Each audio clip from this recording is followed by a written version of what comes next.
Unfortunately, you have people that break the law. It does not mean that they should be treated without respect. The top brass of Savannah Police speaking out on the violent arrest of Marquell Robinson back in July of 2024. When were you actually alerted? Why did it take so long? There was a breakdown in the process. It was not elevated to the correct level.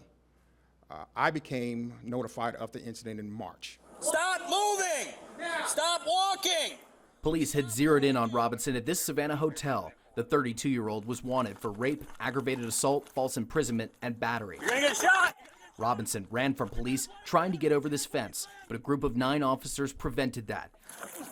The overwhelming amount of police didn't stop the cops from using force, including a chokehold, repeated punches from several different officers, Taser, taser, taser! and a tasing, despite 4 officers with the entirety of their body weight on top of Robinson. This is how he looked when he was booked into jail.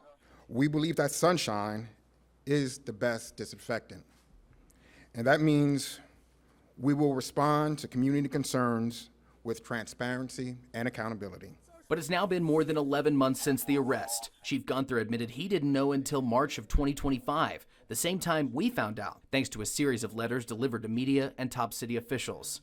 The use of force was investigated, and the use of force board recommended firing at least 3 of the officers involved. But that's not what happened.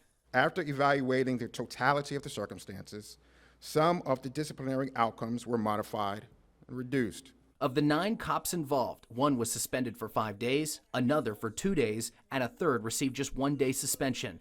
2 other officers resigned before the internal investigation was complete. What is the role of that board if you're just not going to listen to what they recommend? Does not necessarily mean that we won't listen, right? Or take in consideration. This committee and their oversight mechanisms have to be built out. What has been built out, police say, is new policies based on the missteps in this case.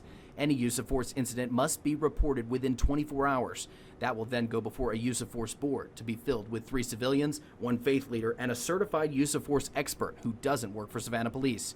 But we won't know how these policies play out until another use of force. The fact is, uses of force are not pretty when you see them. We take them seriously.